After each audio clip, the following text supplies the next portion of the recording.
My best friend's baby shower looked perfect: balloons, cake, laughter. But then my husband leaned in and whispered, "We need to leave. Now." Confused, I asked, "What? Why?" He didn't say a word until we got to the car.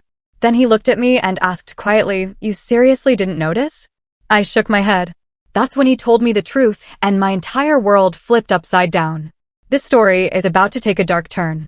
Imagine thinking you know someone inside and out, your best friend for 20 years, only to have 3 simple words shatter everything you believed. It started innocently enough, with lavender balloons and a baby shower, but it ended with a betrayal so profound, it made me question everything I thought I knew about friendship. The lavender balloons bobbed against a perfect blue sky as I walked toward my best friend Colette's baby shower. 20 years of friendship with Colette had taught me her tells: the slight curve of her lips when hiding something, the practiced tilt of her head when she wanted attention. But today, something felt different, wrong. My husband, Bennett, sensed it too. His doctor's eyes tracked movements others missed. He gripped my hand and whispered, "We have to go. Now." I should have listened. Instead, I brushed him off, making excuses for Colette like I always did. It wasn't until we were halfway home that he said the words that would shatter the foundation of my oldest friendship. 3 simple words that I refused to believe. What I didn't know then was how deep the deception went, or what it would cost me to finally see the truth about the person I thought I knew better than anyone else. I pulled into the circular driveway of Colette's suburban home, gravel crunching under our tires. The house was draped in soft lavender and cream-colored streamers, with clusters of balloons dancing in the gentle spring breeze. Cars lined both sides of the street, more than I expected for what Colette had described as an intimate celebration. "Looks like half the town showed up," Bennett said beside me, adjusting his collar. He'd been unusually quiet during our drive, his hands gripping the steering wheel just a little too tight. "You know Colette," I replied. "She's never done anything halfway." My husband nodded, but something in his expression seemed off. Bennett was usually the social butterfly between us, the one who made friends with strangers in checkout lines and remembered the names of our neighbors' pets. Today, he looked watchful. "You feeling okay?" I asked, placing my hand on his forearm. "Fine," he said, offering a smile that didn't quite reach his eyes. "Just tired from that double shift." I let it slide. Bennett's work at the hospital often left him drained, and I didn't want to start Colette's baby shower with an argument. We walked up the manicured path to the front door, my arms laden with a gift basket filled with organic cotton onesies, children's books, and a handmade blanket I'd spent the last 3 months knitting. The door swung open before we could knock. "Sarah." Colette squealed, her arms outstretched. My best friend stood before me, radiant in a floor-length pale pink dress that flowed around her body. Her blonde hair was styled in loose waves, a flower crown perched atop her head. Her makeup was impeccable, highlighting her bright blue eyes and rosy cheeks. She looked like something out of a glossy pregnancy magazine, the kind where models with fake bumps sell the dream of maternal bliss. "You look incredible," I said, handing Bennett the gift basket so I could embrace her. Colette held me at arm's length, her body angled slightly away from mine. "Don't squish the little one," she laughed, patting her stomach. I noticed she wore the bump proudly, but something about how she touched it seemed practiced, almost theatrical. "We wouldn't want that," I smiled, trying to catch Bennett's eye, but he was scanning the room behind Colette, his gaze methodical. The entryway opened to a transformed living space. Lavender floral arrangements adorned every surface. A professional photographer circulated through the crowd, capturing candid moments. In the corner, a bartender mixed mocktails and mimosas at a marble-topped bar. A neon sign blazed on the far wall. "It's a girl," in cursive pink letters. "This is, wow," I breathed, taking it all in. "Colette, this must have cost." "Don't worry about that," she cut me off, waving dismissively. "Most of it was donated. People have been so generous." Bennett's eyebrows rose slightly, but he remained silent. Alaric, Colette's husband of 3 years, approached with 2 glasses of champagne. Tall and angular, with dark hair that was starting to recede at the temples, he handed one to Bennett. For the non-pregnant among us, he joked, his British accent clipping the words. "Congratulations," Bennett said, clinking glasses. "First-time fatherhood. Big change coming." "The biggest," Alaric agreed, though his eyes darted briefly to Colette. Something passed between them, a look I couldn't decipher. "Sarah," a familiar voice called from across the room. Opal pushed through the crowd, her curly hair bouncing with each step. Behind her trailed Sierra and Gage. My old high school circle, complete once again. It's been forever, Sierra exclaimed, pulling me into a hug. Her willowy frame was draped in a bohemian dress, paint stains visible under her fingernails despite her obvious attempt to scrub them clean. 6 months is hardly forever, I laughed. In artist time, it's an eternity, she countered. Opal stood back, observing us with the analytical gaze she'd developed since becoming a therapist. How's the counseling center treating you, Sarah? Busy as always, I replied. You know how it is. Everyone needs someone to talk to. Gage lingered at the edge of our circle, his hands in his pockets. Colette's younger brother had grown into his features since high school, no longer the gangly boy who'd slipped notes into my locker when he thought no one was watching. Nice to see you, he said, eyes lingering on mine a bit too long. You too, I replied, suddenly aware of Bennett watching our interaction. Colette clapped her hands. Now that Sarah's here, I can show you all the nursery mock-up. The designer finished the renderings yesterday. She led us upstairs, chattering about organic paint and sustainably harvested timber. Bennett fell into step beside me, his fingers brushing against mine. Notice anything? He whispered. Like what? I asked, keeping my voice low. He shook his head. Never mind. Later, the second bedroom had been transformed into a vision in soft pinks and creams. A crystal chandelier hung over a hand-carved crib. The walls featured a hand-painted mural of a whimsical forest, complete with deer and rabbits. A plush armchair sat in the corner beside a bookshelf already filled with children's classics. It's stunning, Sierra gasped. Absolutely, I agreed. Though a question nagged at me, this level of luxury seemed at odds with Colette and Alaric's usual taste and their budget. Alaric worked in publishing and Colette ran a small nonprofit. This room alone probably cost more than they made in 3 months. Most of it was donated by vendors who support the Maternal Health Initiative, Colette explained, as if reading my thoughts. They want to showcase their products. That's convenient, Opal remarked, her therapist's skepticism showing through. Colette's smile tightened, almost imperceptibly. It's networking. The best kind. As the others admired the custom wallpaper, I noticed Bennett standing in the doorway, his phone out.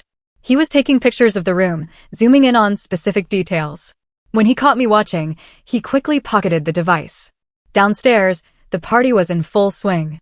Games were played, advice cards filled out, and gifts piled high on a table that seemed to groan under their weight. Through it all, Bennett remained on the periphery, watching, texting, his usual social charm nowhere to be found. During a lull in the festivities, I cornered him by the drinks table. What's going on with you today? Nothing, he said, but his eyes continued to scan the room. Just tired. You keep saying that, but you're acting weird. You've barely spoken to anyone. He sighed, running a hand through his dark hair. I'm sorry. I just noticed some things that don't add up. Before I could press further, the photographer called for a group photo. We arranged ourselves around Colette, who positioned herself front and center, hands cradling her belly like it contained the most precious treasure in the world. As the photographer counted down, Bennett stepped back, his attention caught by something, or someone, across the room. His eyes narrowed, and he pulled out his phone again, typing rapidly. I followed his gaze to a man standing near the gift table, middle-aged, with salt and pepper hair and glasses. He watched Colette with an expression I couldn't quite place. Concern? Confusion? Who's that? I whispered to Sierra. She shrugged. Maybe one of Alaric's colleagues? Or a family friend. The photo session ended, and Colette's mother took center stage. Patricia Whitman was a formidable woman, her blonde hair cut in a severe bob that framed her surgically enhanced features. When Colette told me she was finally expecting, Patricia began, glass raised. I thought of all the silence we've endured. All the waiting. This baby girl is truly a blessing after long silence. The room erupted in applause. Beside me, Bennett stiffened. We have to go, he said abruptly, his voice low but urgent. Now. What? We can't just leave in the middle of. Sarah. His fingers wrapped around my wrist, firm but not painful. His eyes bore into mine with an intensity that startled me. Trust me. We need to go. Bennett, this is my best friend's baby shower. I can't just. I'll explain in the car, he cut me off. Please. Something in his tone, not panic, but absolute certainty, made me relent.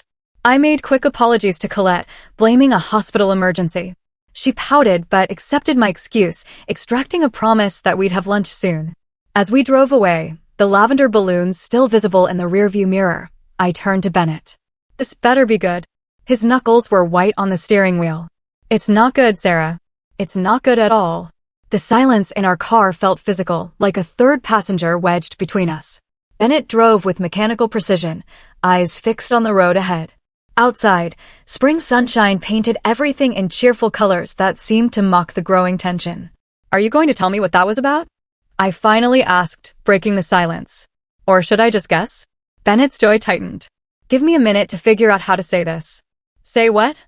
That you embarrassed me in front of everyone I care about? That you pulled me out of my best friend's baby shower like we were fleeing a crime scene? He didn't respond, just flicked on his turn signal with unnecessary force as we merged onto the highway. Bennett, I tried again, softer this time. Whatever it is, just tell me. He exhaled slowly, his shoulders dropping. Not until we're halfway home. I need you focused, not distracted by traffic. You're scaring me. I'm sorry. He reached across the console to squeeze my hand. That's not my intention. We drove in silence for another 15 minutes, the suburban landscape giving way to open countryside. When we passed the midpoint marker, a rusty billboard advertising a long-closed diner, Bennett finally spoke. Colette's not pregnant. I stared at him, waiting for the punchline. When none came, I laughed, a short, incredulous sound. What are you talking about? We were just at her baby shower. I saw her belly. You saw something, he agreed, his voice clinically detached, but it wasn't a 7-month pregnancy. That's insane. I twisted in my seat to face him fully. I've known Colette since we were 6 years old. I think I'd know if she was faking a pregnancy. Would you? His eyes flicked to mine briefly before returning to the road. When was the last time you actually touched her stomach? The question landed like a slap. I opened my mouth to answer, then closed it again. I pictured every interaction with Colette over the past months, the announcement dinner, the gender reveal party, the shopping trips for maternity clothes. Each time, there had been hugs, but always at angles, always brief, always controlled. She doesn't like people touching her belly, I said defensively. Lots of pregnant women don't. That's convenient. Stop it. I snapped. This is ridiculous. You can't possibly think Colette is faking this. What would be the point? Bennett sighed. The man at the gift table? That was Dr. Nathaniel Harmon. He's an obstetrician at my hospital. So maybe he's her doctor. He's not. He works exclusively at Mercy General. Colette goes to St. Elizabeth's Medical Center. You told me that yourself when she first announced. I frowned. Maybe she switched doctors. Sarah. Bennett's voice was gentle now. He recognized me. We made eye contact, and he looked concerned, deeply concerned. About what? I don't know exactly. But after that, I overheard Alaric on the phone in the hallway near the bathroom. Bennett's hands tightened on the wheel again. He said, and I quote, she's starting to believe it herself. We need to speed this up. A chill ran through me. That could have been about anything.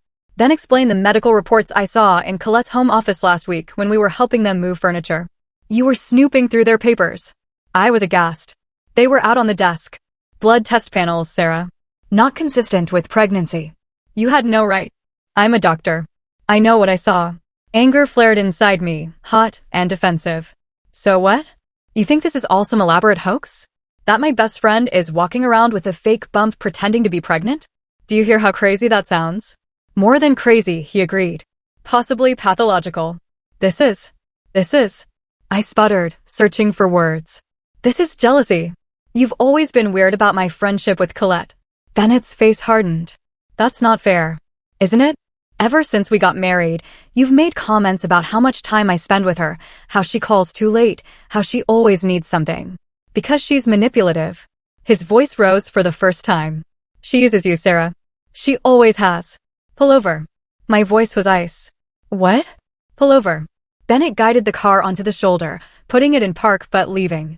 The engine running. We sat in charged silence, the soft hum of the air conditioning the only sound. I don't want to fight, he said finally. I'm telling you what I observed because I'm worried for you. For her, even. I turned to stare out the window, biting back tears. You're wrong about this. I hope I am. His voice was soft now. But think about it. Really think. When did she announce? January. That's 7 months ago. Has her body changed the way a pregnant woman's would? Not just her stomach. Her face. Her ankles. Her overall weight. I thought about Colette at the shower. her slender arms, her defined jawline, her slim ankles in those strappy heels. Pregnant women retained water, they gained weight in their faces, their bodies changed beyond just their bellies. She's always been thin, I said weakly. She's not drinking alcohol because of doctor's orders, not morning sickness. Have you ever heard her mention morning sickness? Food aversions? Back pain? I hadn't. Colette's pregnancy had been, by her own account, practically magical. No symptoms, no complaints. And that nursery, Bennett continued. Everything's still in packaging. Nothing assembled. Almost like it's for show. Stop. I covered my ears childishly. Just stop. He fell silent, waiting. Slowly, unwillingly, I let myself consider his observations, the careful way Colette positioned herself in photos, how she never seemed to need bathroom breaks despite supposedly carrying a 7-month fetus pressing on her bladder, the way she changed the subject whenever I asked specific questions about her prenatal care. Why, I whispered, dropping my hands, why would anyone do this? I don't know, Bennett admitted. Attention? Money? That shower wasn't cheap, and she said most things were donated. What does that even mean? The extravagance of the event replayed in my mind, the professional catering, the designer decorations, the expensive gifts. Colette's nonprofit work focused on maternal health in underserved communities. Could there be a connection? I need to know for sure, I said finally. Bennett nodded, putting the car back in drive. So do I. As we pulled back onto the highway, doubt crept in like a fog, obscuring the certainties I'd built my life around. I'd known Colette longer than I'd known anyone outside my family. We'd shared everything. First periods, first kisses, college anxieties, wedding jitters. She was the sister I never had. But there had always been something performative about Colette, something that needed an audience. In high school, her heartbreaks were always public, her achievements always broadcast. Even her proposal from Alaric had been elaborately staged for maximum social media impact. I keep thinking about what her mother said, Bennett mused, breaking into my thoughts. A blessing after long silence. What silence? Colette's never mentioned fertility issues. No, I agreed, she hasn't. My phone buzzed with a text, Colette, miss you already. Lunch Tuesday? Just us girls. So much to tell you. I stared at the message, seeing it with new eyes. So much to tell me? What hadn't she already shared about this pregnancy? The rest of the drive passed in contemplative silence. By the time we pulled into our driveway, the sun was setting, painting the sky in shades of orange and pink. What now? I asked as Bennett cut the engine. He turned to me, his face gray in the fading light. That's up to you. She's your friend. I nodded slowly. I need to find out the truth. Whatever that is. We'll face it together. That night, I lay awake long after Bennett's breathing had deepened into sleep. My mind replayed every interaction with Colette over the past 7 months, searching for clues I might have missed, the excitement in her voice when she called with the news, the way she declined my offer to accompany her to appointments, the vague answers about due dates and doctor recommendations. By morning, I had made a decision. I needed to see for myself. The day after the shower dawned bright and clear. Bennett had an early shift at the hospital, leaving me alone with my tumultuous thoughts. I paced our kitchen, coffee growing cold in my mug, replaying his accusations in my mind. Could it be true? Could my best friend, the person I trusted most in the world besides my husband, be living such an elaborate lie? I picked up my phone and scrolled through recent pictures of Colette. In each one, she was radiant, hands cradling her bump, smile dazzling. But looking closer, I noticed patterns. She always wore flowing dresses or oversized tops, always stood at an angle, always kept some distance between herself and others. Before I could second-guess myself, I texted her, left my shawl at your place yesterday. Okay if I swing by to grab it? Her response came almost immediately. So sorry, not home now. Doctor appointment in the city. Mary is there though, she can let you in. Perfect. Colette's younger sister was less guarded, less polished. If anyone would slip up and reveal something, it would be Mary. I grabbed my purse and keys, fabricating a pale blue shawl to find once I got there. The drive to Colette's house felt longer than usual, each mile marker a countdown to a confrontation I wasn't sure I was ready for. Colette and Alaric lived in a renovated Victorian on the edge of town, a wedding gift from her parents that they'd spent years restoring. As I pulled into the driveway, I noticed Alaric's car was gone too. Just Mary's beat-up Civic sat in the carport. I knocked, heart pounding against my ribs like it wanted to escape. Footsteps approached, and the door swung open to reveal Mary, her hair pulled into a messy bun, wearing sweatpants and one of Colette's old college t-shirts. "Sarah?" Her surprise seemed genuine. "What are you doing here?" "I left my shawl yesterday," I explained, forcing a smile. "Colette said you'd let me in to look for it." "Oh." Mary blinked, then stepped aside. "Sure, come in. It's probably in the living room with all the shower stuff." I stepped into the house, immediately struck by how different it felt from yesterday. Without the crowd and decorations, it seemed hollow, almost staged. "Sorry about the mess," Mary said, gesturing to a half-eaten breakfast on the coffee table. "I wasn't expecting company." "No worries." I scanned the room, pretending to look for my non-existent shawl. The shower was beautiful. "You all must have worked so hard." "Mostly the event planner," Mary shrugged. "Colette had very specific requirements." "I'm sure she did." I moved toward the dining room, where a bottle of red wine sat open on the table beside a plate with half a steak. "Late breakfast?" Mary flushed. "Alarix. From last night." "Steak and red wine." I raised an eyebrow. "A bit heavy for Colette these days, isn't it?" "Oh, she didn't." Mary stopped herself, eyes widening slightly. "I mean, she had something else. Pregnancy-friendly." I nodded, filing away the slip. "Where is Colette today?" "She mentioned a doctor's appointment." Mary shifted uncomfortably. "Yeah, she went to a clinic out of town. Special monitoring or something." Her voice wavered on the last words. "Is everything okay with the baby?" I pressed, watching her reaction carefully. "Perfectly. Everything's fine." The answer came too quickly. "Just routine." "That's good to hear." I wandered toward the stairs. "Mind if I check upstairs for my shawl?" "Maybe it ended up in the nursery somehow." "I'll come with you," Mary said, a little too eagerly. The nursery looked exactly as it had yesterday, pristine, untouched. Now that I was looking with new eyes, I noticed what Bennett had pointed out. None of the boxes were opened. The crib parts were still wrapped in plastic. The mattress was still in its packaging. Even the baby clothes in the dresser still had tags attached. "It's like a showroom," I murmured, running my fingers along the changing table.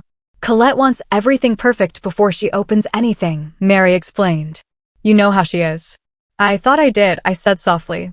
As Mary turned to check the closet for my shawl, I noticed something behind the changing table, a small journal, wedged as if it had fallen and been forgotten. When Mary wasn't looking, I slipped it into my purse. "Not here," Mary announced. "Maybe downstairs in the coat closet." We returned downstairs, and I made a show of checking various spots. "I should get going," I said finally. "I probably left it in the car after all." "I'll tell Colette you stopped by," Mary offered, walking me to the door. "Please do." I paused on the threshold. "Mary, is everything really okay with Colette? She seems different lately." Something flickered across the younger woman's face. "Fear?"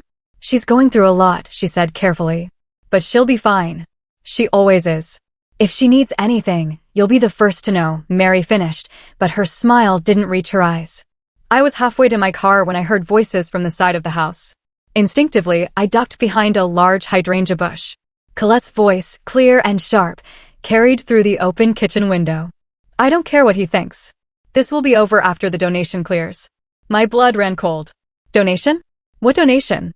I crept closer, trying to hear the rest of the conversation, but Colette had lowered her voice. I could make out only fragments. "Not backing out now. Too much invested." The sound of footsteps on gravel sent me scrambling back to my car. I slid into the driver's seat just as Colette rounded the corner of the house, phone pressed to her ear, face set in an expression I'd never seen before, calculating, cold. I started the engine and pulled away, heart hammering. In my rearview mirror, I saw Colette watching my car, her free hand not on her belly but hanging loosely at her side. Once safely down the street, I pulled over and called Bennett. "You might be right," I said when he answered, my voice shaking. "Something's definitely off." "What happened?" His concern was palpable, even through the phone. "I went to her house. Found a journal. Heard her talking about a donation clearing, saying it would be over after that." Bennett was silent for a moment. "Did you see any medical paperwork? Anything concrete?" "No, but Mary was acting weird, and there was red wine and steak on the table, and the nursery. Nothing's been opened, Bennett. It's all still in packaging. Keep the journal," he advised. "We might need it as evidence." "Evidence of what?" I asked, suddenly afraid of the answer. "What exactly do you think is happening here?" Bennett's voice was grim. "Best case scenario, some kind of delusional episode. Worst case, fraud." After we hung up, I sat in my car, staring at Colette's journal in my lap. Opening it felt like a betrayal. But not opening it felt like enabling whatever was happening. I took a deep breath and flipped to the first page. My dearest daughter, though you're not yet in my arms, you're already in my heart. Each day I wait for you is a day closer to holding you. They don't understand. They say it's not possible, that I should accept reality. But mothers know. Mothers always know. Your room is ready. Your family is waiting. All we need now is you. With eternal love, your mother. The entry was dated 3 years ago. I flipped through more pages, each one a letter to this phantom daughter. Some were hopeful, some angry, some desperate. The most recent, dated just 2 weeks ago, sent chills down my spine. My miracle girl, they've all finally accepted your coming. The donations are flowing in. Soon we'll have everything we need to bring you home properly. Just a little longer now, and no one will be able to take you away from me again. Forever yours, Mommy. What had happened 3 years ago? Colette and Alaric had only been married for a few months then. Had there been a pregnancy no one knew about? A loss? My phone buzzed with a text from Colette. Saw you driving away. Did you find your shawl? I froze, unsure how to respond. Before I could decide, another text came through. Sarah, I need to tell you something. Something I haven't told anyone else. Can we meet tomorrow? Somewhere private. I've been keeping a secret for too long, and you're the only one I trust with the truth. I stared at the screen, a mixture of dread and vindication washing over me. Whatever was happening with Colette, I was about to find out. With trembling fingers, I replied, of course. Name the time and place. Her response came immediately. The cabin at Lake Morrison. Noon. Come alone. The cabin. Her family's summer place. Isolated and private. The perfect spot for confession. Or a confrontation. I started the car again, Colette's journal secure in my purse, and drove home with the weight of 20 years of friendship pressing down on me. By the time I pulled into our driveway, I had made up my mind. I would meet Colette tomorrow, hear her out, and then decide what to do. Bennett was waiting for me in the kitchen, still in his scrubs from his hospital shift. One look at my face told him everything. You found something, he said. It wasn't a question. A lot of some things. I sank into a chair at our kitchen table. And tomorrow, I'm going to find out the rest. I showed him the journal, watched his expression darken as he read. When he finished, he closed it carefully and set it down between us, like a bomb that might detonate. Whatever you're walking into tomorrow, he said quietly, be careful. If she's been living this delusion for 3 years. She's still Colette, I insisted, though I wasn't sure anymore what that meant. She's still my friend. Bennett reached across the table and took my hand. People who are drowning will pull down anyone trying to save them, he said. Remember that. That night, I left Bennett a voicemail before falling into a troubled sleep. I think you're right about everything. I am scared of what I'll find out tomorrow. In my dreams, I stood in Colette's perfect nursery, watching as she rocked an empty blanket, singing lullabies to no one at all. The drive to Lake Morrison took 40 minutes, each mile heightening my anxiety. I'd barely slept, turning over possibilities in my mind until dawn broke. Bennett had offered to come with me, but this was something I needed to face alone. Whatever this turned out to be. The lake was peaceful in the late spring sunshine, its surface rippling with gentle waves. The Whitman family cabin sat nestled among tall pines on the eastern shore, its weathered wood and stone chimney a fixture of my childhood memories. Colette and I had spent countless summer days here, swimming, gossiping, dreaming of our futures. As I pulled up the gravel driveway, I spotted Colette's white SUV parked under the carport. My stomach clenched. There was no turning back now. I approached the cabin slowly, taking in details I'd missed on previous visits. The porch swing where we'd shared secrets now looked abandoned, its chains rusted. Flower pots sat empty. The welcome mat was faded beyond recognition. Before I could knock, the door swung open. Colette stood there, dressed in a simple white sundress. No baby bump. No pregnancy glow. Just Colette. Her face bare of makeup, her blue eyes rimmed with red. You knew, she said simply, not a question. I nodded, unable to find words. She stepped back, gesturing me inside. I should have realized Bennett would figure it out. Doctors notice things.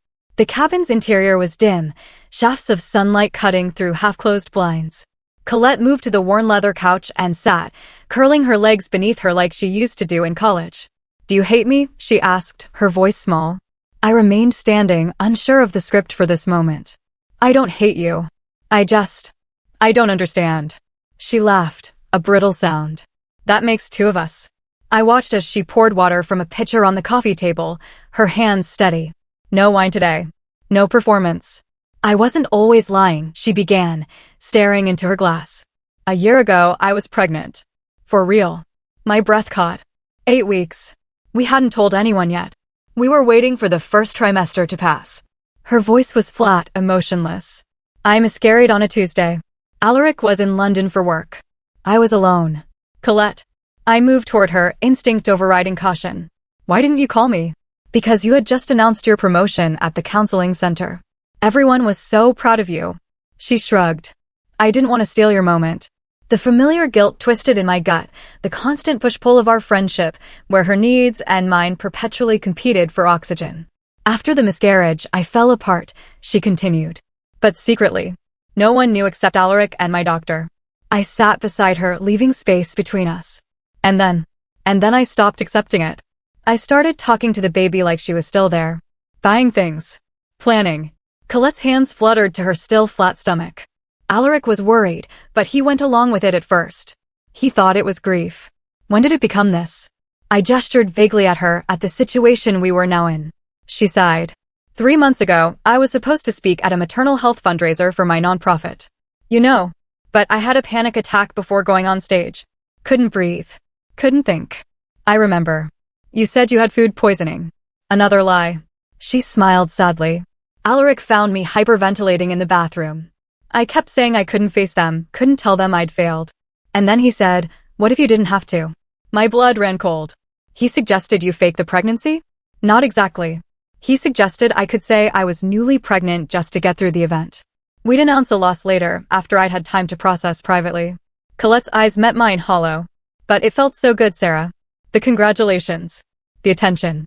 The way people looked at me like I was special again. So you kept going? It snowballed. One event became another. A small bump became a bigger one. And then the donations started coming in. I frowned. Donations? Colette stood abruptly, moving to a desk in the corner. She returned with a folder full of papers. Here, she said, spreading them on the coffee table. See for yourself. The documents showed donations, substantial ones, from various businesses and individuals, all to Colette's nonprofit, New Beginnings Maternal Care. The foundation is real, she explained. The work we do is real. We provide prenatal care to women in underserved communities. What isn't real is. She trailed off. I finished. Your pregnancy. She nodded, eyes downcast. I don't understand. Why would your pregnancy affect donations to your nonprofit? Because of who the donors are. Colette shuffled through the papers, pulling out several checks with familiar names. The Graves Foundation, the Williams Trust, Hampton Healthcare Services. They all have one thing in common. I scanned the names, recognition dawning. They all lost children or grandchildren or siblings. They donate to maternal health care because of personal tragedy. Colette's voice hardened slightly. And they connect with me because they think I understand their fear. The fear of losing a child. The calculation of it all stunned me. So the baby shower was a fundraiser, essentially?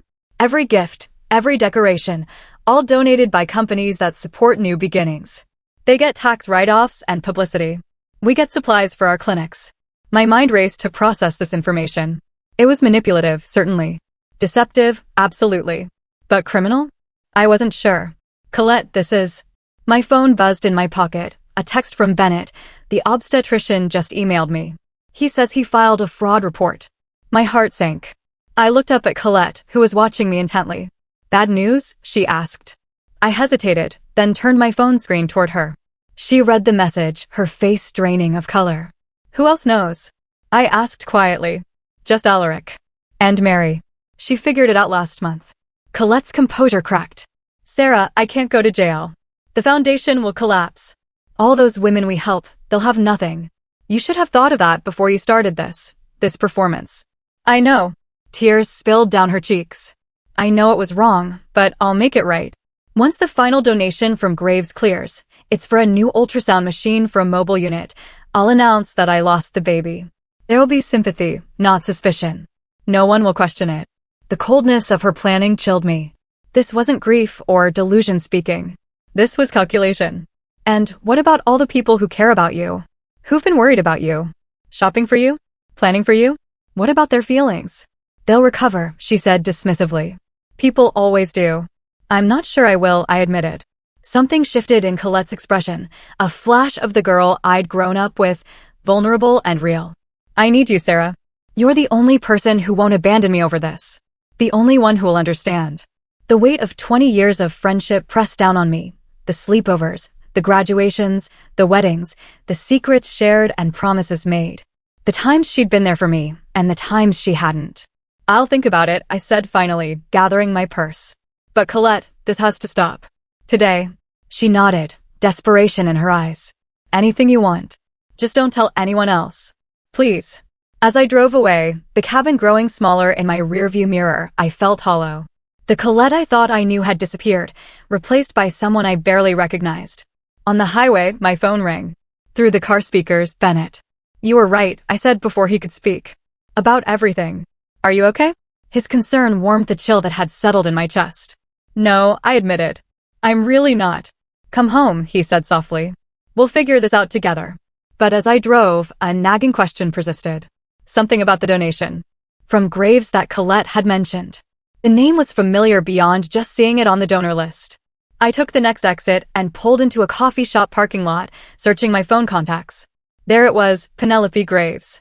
The stern widow I'd met at a charity gala last year. She'd taken an interest in my counseling work with grieving parents.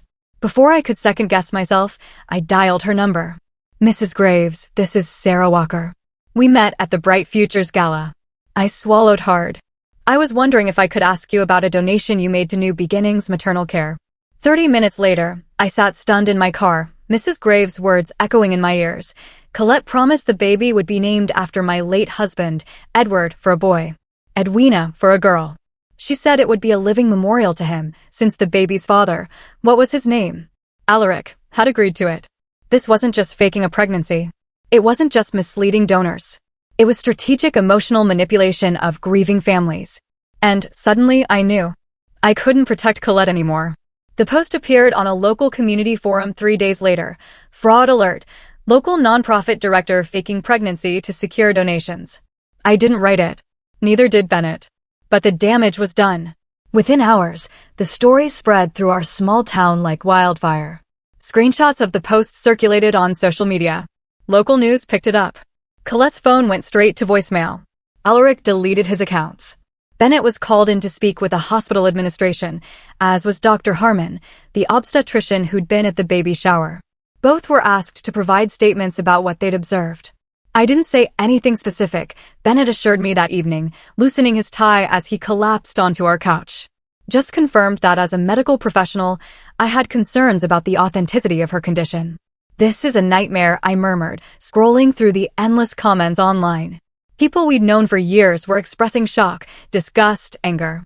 Some defended Colette, suggesting mental illness. Others called for criminal charges. How did this get out? Bennett asked. You didn't tell anyone but me, right? And Mrs. Graves, I admitted. But she wouldn't have posted this. She was horrified, embarrassed. Someone else at the shower must have had suspicions. Or maybe it was Mary. Whoever it was, the result was the same. Colette's carefully constructed world was imploding, and I was watching it happen from a distance. The letter arrived the next day, hand-delivered to our mailbox. I recognized Colette's elegant handwriting immediately. Sarah, I know what you did. I trusted you with my truth, and you betrayed me. Just like everyone else eventually does. Don't bother denying it. You were always jealous of my life, my marriage, my success. You pretend to be supportive, but deep down, you've been waiting for me to fail. Well, congratulations. You've destroyed everything I built. I hope you're satisfied. Colette. No apology. No acknowledgement of her deception. Just blame shifted squarely onto my shoulders. I crumpled the letter, a memory surfacing from our junior year of high school. Colette fainting dramatically in the cafeteria after her boyfriend broke up with her. The ensuing chaos, the ambulance called, the week of concerned attention that followed. And later, her confession to me, I just needed everyone to see how much he hurt me. I'd excused it then. I'd excused so many things over the years. The borrowed clothes never returned, the boyfriends she'd flirted with, the plans canceled when better options came along. Always with that same charming smile that made it impossible to stay angry. The doorbell rang, startling me from my thoughts. Sierra stood on our porch, her artistic, bohemian style replaced by jeans and a simple t-shirt. She looked exhausted. "Can I come in?" she asked, her voice small. I nodded, leading her to the kitchen where I poured us both coffee. "I feel like such an idiot," she said after a long silence. I lent her $3,000. My head snapped up. "What?" Sierra nodded, shame coloring her cheeks. "For the nursery." She said it was temporary, that a big design commission was coming through, but she needed to pay the contractor right away to secure the slot. "Oh, Sierra. I know. But she's always paid me back before, and she was so excited about making everything perfect for the baby." Sierra's eyes filled with tears. "There is no baby, is there?" "No," I confirmed gently. "There isn't." "Was there ever?" "A year ago, she miscarried early." Sierra absorbed this, nodding slowly. "That makes more sense than whatever this is." "Did she approach anyone else for money?" "Opal, maybe. They had lunch a few weeks ago." Colette was pretty focused on her afterward. I made a mental note to call Opal. If Colette had been systematically targeting our friend group for loans, this was worse than I'd imagined. After Sierra left, I did exactly that. Opal answered on the first ring, her therapist voice in full effect. "I've been expecting your call," she said. "You want to know if she asked me for money too?" "Did she?" "Not directly. But she talked a lot about her foundation's work, how they needed a mental health component, how perfect I would be to consult." Opal sighed. "I offered to volunteer my time." She seemed disappointed. "You saw through it. Professional hazard. I notice when someone's performing rather than being." Opal paused. "In my professional opinion, Sarah, Colette shows traits consistent with Munchausen by proxy, except the proxy is her own identity as a mother. She's created a narrative where she gets sympathy, attention, and now financial gain, all centered around a pregnancy that doesn't exist." I closed my eyes, overwhelmed. What happens to someone like that? Without intervention, the lies get bigger, the stakes get higher, and eventually, it all falls apart. Opal's voice softened. "Has anyone heard from her?" "Not since the story broke. She sent me a letter, blaming me for everything." Classic deflection. She can't face her own culpability. After we hung up, I sat in silence, processing. My phone buzzed again. Gage, Colette's brother. "Sarah?" His voice was ragged when I answered. "Have you heard from Colette?" "No. Have you?" "Not since yesterday. She called me crying. I couldn't understand most of it, but..." He paused, gathering himself. "I knew something was wrong for months, I knew, but I didn't have proof, and Mom and Dad wouldn't listen." "It's not your fault, Gage. Isn't it?" "She's my sister." I should have pushed harder. His voice broke. "The police are involved now. Someone filed fraud charges." My stomach dropped. "Already?" "Multiple donors, apparently. And Sarah, she's gone. Cleaned out her accounts this morning and disappeared." I gripped the phone tighter. "What about Alaric?" "He says she left him too. But he seems more angry than worried, which tells me everything I need to know about their marriage." After we hung up, I called Bennett at the hospital. "Colette's missing," I said without preamble. His voice went low, serious. "Missing how?" "Disappeared. Accounts emptied. No one's heard from her." A long pause. "She might come to you," he said finally. "Why would she?" "She blames me for exposing her." "Because you're her constant. Her emotional safety net. Even when she's pushing you away, she's really pulling you closer." Bennett's words haunted me as evening fell. I paced our house, jumping at every sound, peering through windows at the slightest movement. The rain started around 9, a gentle patter that grew into a downpour by midnight. Bennett had been called in for an emergency surgery, leaving me alone with my thoughts and fears. I'd just decided to try to sleep when a soft knock came at the door. I froze, listening. It came again, not demanding, barely audible above the rain. I approached cautiously, peering through the peephole. Colette stood on our porch, soaked to the skin, hair plastered to her face. No makeup. No designer clothes. Just Colette. Broken and dripping on our welcome mat. I opened the door. She didn't speak. Didn't move. Just stared at me with empty eyes. Then, like a puppet with cut strings, she collapsed forward into my arms. Her body felt small, fragile as I caught her. For a woman who'd been portraying a 7-month pregnancy, she seemed to have wasted away to almost nothing. I could feel her ribs through her sodden shirt as I half-carried her inside. I settled her on the couch, wrapping her in a throw blanket. She stared straight ahead, unresponsive. I made tea. She didn't drink. Asked questions. She didn't answer. Finally, I just sat beside her in silence, watching the rain streak down our windows. After what felt like hours, she spoke one sentence, barely a whisper. Tell me what to do. I'll do it. I looked at her, this stranger wearing my best friend's face, and felt nothing but exhaustion. Then, Bennett found us like that when he returned home at dawn, Colette curled into a ball on our couch, me sitting vigil in the armchair across from her. One look at his face told me he'd heard the news. They've issued a warrant, he said quietly, leading me into the kitchen. Fraud. Multiple counts. The Graves Foundation is pressing charges. I glanced back at Colette's sleeping form. She has nothing left. No money, no home, no reputation. That's not our problem. Bennett's voice was firm but not unkind. Sarah, she manipulated grieving families. She took advantage of people's pain. She stole money under false pretenses. I know. She needs to face consequences. And professional help. I know that too. Bennett sighed, running a hand through his hair. She can't stay here. I want her out by noon. I nodded, unable to argue. He was right. Harboring Colette now would make us complicit in whatever came next. After he left for his shift, I made coffee and toast, setting a plate in front of Colette, who had finally stirred. Bennett wants you gone by noon, I said, not bothering to soften the blow.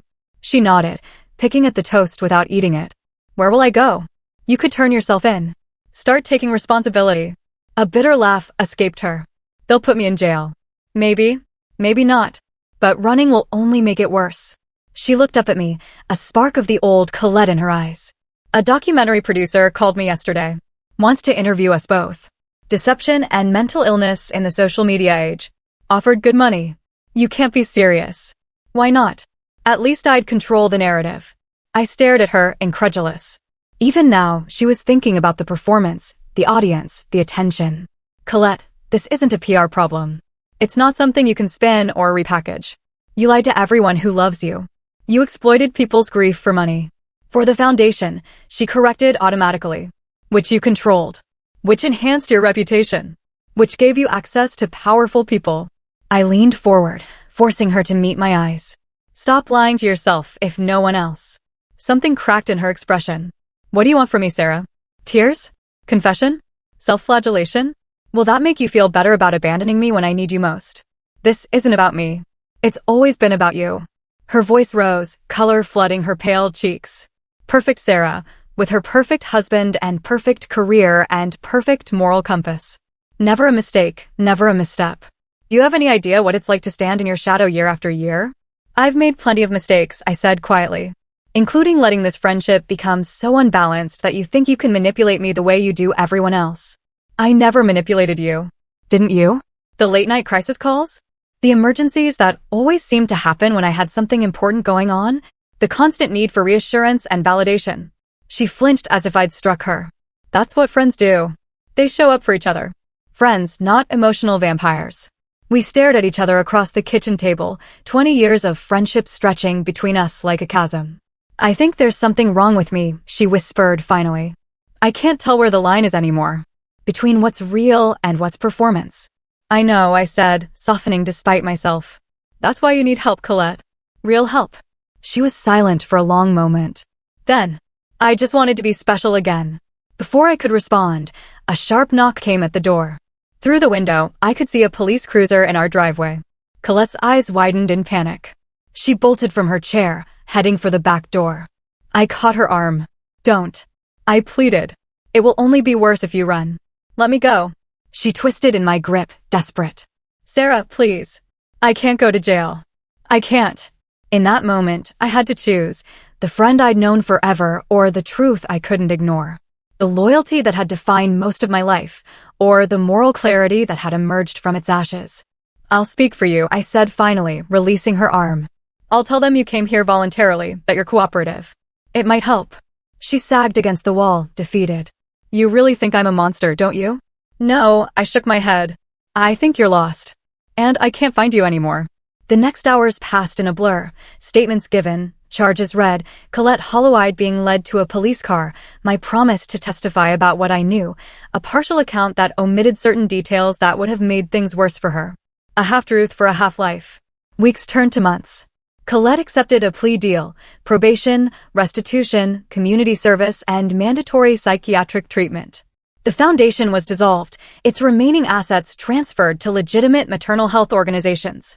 I testified as promised, walking the line between honesty and mercy. I described the miscarriage, the grief that had spiraled into delusion, the genuine work the foundation had done despite its fraudulent fundraising. I didn't mention the calculated way she'd targeted specific donors, or the journal entries that suggested the deception had been planned rather than impulsive. Some would call it perjury by omission. I called it the last act of friendship I could offer. 6 months after the baby shower that had started it all, a letter arrived from the psychiatric facility where Colette was receiving inpatient care. Sarah, it began. They tell me writing this is part of my recovery. Acknowledging the harm I've caused. Accepting responsibility. Expressing genuine remorse rather than performative apology. I'm not sure I know the difference yet. I'm not sure I know who I am when no one is watching. But I do know this. You saved me. From myself. Not the way a friend would, looking away, making excuses. The way a sister would, with hard truth and harder love. I don't expect forgiveness. I don't even expect a response. But I needed you to know that in the wreckage of everything I destroyed, there is one thing I finally understand. The difference between being seen and being known. Colette. I folded the letter carefully and placed it in a memory box in our closet, alongside photos from our childhood, friendship bracelets, and a piece of the pale blue shawl I'd invented as an excuse to investigate her house. Then I drove to the baby shower venue, a converted barn, now empty and quiet in the autumn light. I sat alone on the steps, watching leaves spiral down from nearby trees, thinking about all the invisible things we choose not to see in those we love. She taught me that some lies are told for love. But others? Others are told because someone loved the attention more than the truth.